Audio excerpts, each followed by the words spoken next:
Hey, what's up? This is Chosen, and in this video, I'm going to be going over a video that Blizzard has posted about the future of Diablo and kind of give you my thoughts on what this means for the future of the franchise. So let's get into it. So first off, for those of you who haven't seen the video, I'm going to go ahead and play it. It's only 1 minute long, so here we go. Greetings, heroes. I'm Community Manager Brandy Camel, also known as Nevelistus. On behalf of the Diablo team, welcome back to Sanctuary for our newest season. For those of you still rocking your heroes in Reaper of Souls, you might have noticed we did something a little bit different for Season 14. Theme Seasons. The Season of Greed is our first theme season, and we plan to explore additional themes in the future. If you'd like to know more, click the link in the video description below. We'd also like to let you know that the forges here at Blizzard are burning hot, and we have multiple Diablo projects in the works. Some of them are going to take longer than others, but we may have some things to show you later this year. We hope you stay tuned while we work to bring these Diablo experiences to life. None of this would be possible without the support that you've shown us for over 20 years. So whether you first joined us in D3 or you're a seasoned veteran, thank you. Diablo is and always will be part of Blizzard's identity, and we can't wait for the future. Okay, so first of all, really cool by Blizzard to finally give us something to go off of for Diablo. There's actually a reason to be hopeful for the future now. We know that, the franchise isn't abandoned or something, and there actually are things coming our way in terms of Diablo. So I want to go over my takeaways from this video and kind of highlight the important things that Nevelistus said in the video. First of all, they mentioned themed seasons. So themed seasons aren't going anywhere. Blizzard is going to keep exploring these ideas. It means we're going to continue to get new seasons, and they are going to, at the very least, be giving us a little bit of new content each season in terms of a themed season and changing the theme every season. So that's good news. Even if it's minor good news, it is good news. The second thing I want to highlight is they said multiple Diablo projects, some taking longer than others. Later this year, you'll get more news about this. So you have to ask yourself, what is going on later this year? BlizzCon. BlizzCon 2018 is this November. So November is later this year. I think this means we're going to be getting some big announcements at BlizzCon this year. They're kind of foreshadowing that. So at the very least, if you're a Diablo fan, BlizzCon is going to be something definitely worth paying attention to and going to if you can or something this year. Now, the third thing I want to talk about is multiple Diablo projects, some longer than others. I want to highlight that because I think that's probably the most important part of this video. Multiple Diablo projects, in my opinion, means they are working on a standalone new game like a Diablo 4 or a World of Diablo, like some big project.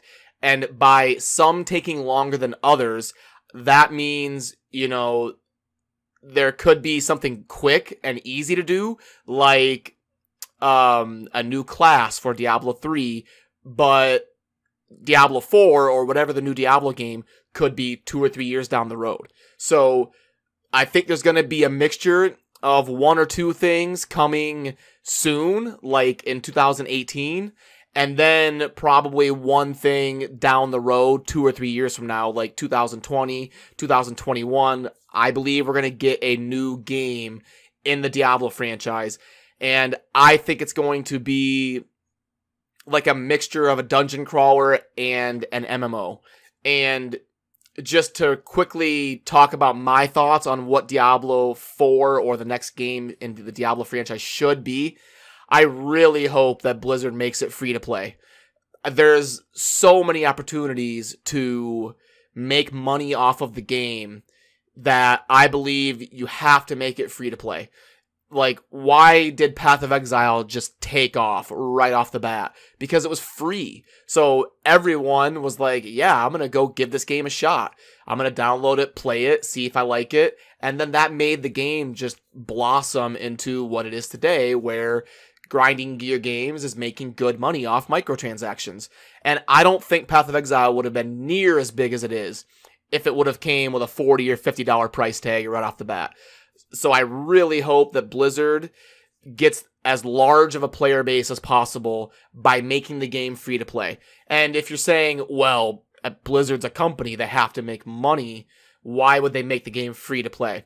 You can still make your money if you develop that player base into a large base of casual players. You can sell hero slots. You can sell cosmetics. You can sell stash space. You can sell premium stash tabs. You can sell all sorts of like clan perks. You can sell the ability to change your username. You can sell all sorts of things, banners, just there's so many opportunities to make money off of the Diablo franchise without having to attach that initial price tag to it.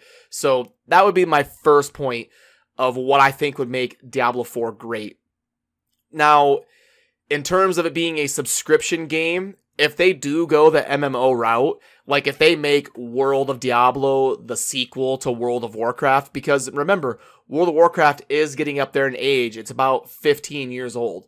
So it's not crazy to think that Blizzard is working on a sequel, second installment MMO to kind of propel them in that franchise. It's not crazy to think that the next Diablo game could be kind of a World of Warcraft 2 spinoff. And if they do that, it may be a subscription game. It may be $5-10 a month to play the game, but then you will get new expansions every 4 or 5 months or something. So there's kind of two different routes they could go. And, you know, they really need to make sure, like, I would rather have the game take 6 months longer and really nail the launch. Like, Blizzard can't have another launch like Diablo 3. Like, no one's going to sit here and argue that the Diablo 3 launch was terrible. Those of you who played, I did. I still remember opening night of Diablo 3. I was all excited. I stood in line at a midnight release party. I got the game, and I got home. I had friends over. We were all excited, had our computers ready to play Diablo 3, and we couldn't even log in for like 6 hours. You know, it was like 6 a.m. by the time we got logged in, and by then we were so tired, we played for like an hour and went to bed. And so the opening night launch was terrible. They need to figure out, I'm not like a game developer, I don't know how to kind of iron that out, but the opening night really turned a lot of people away from the game.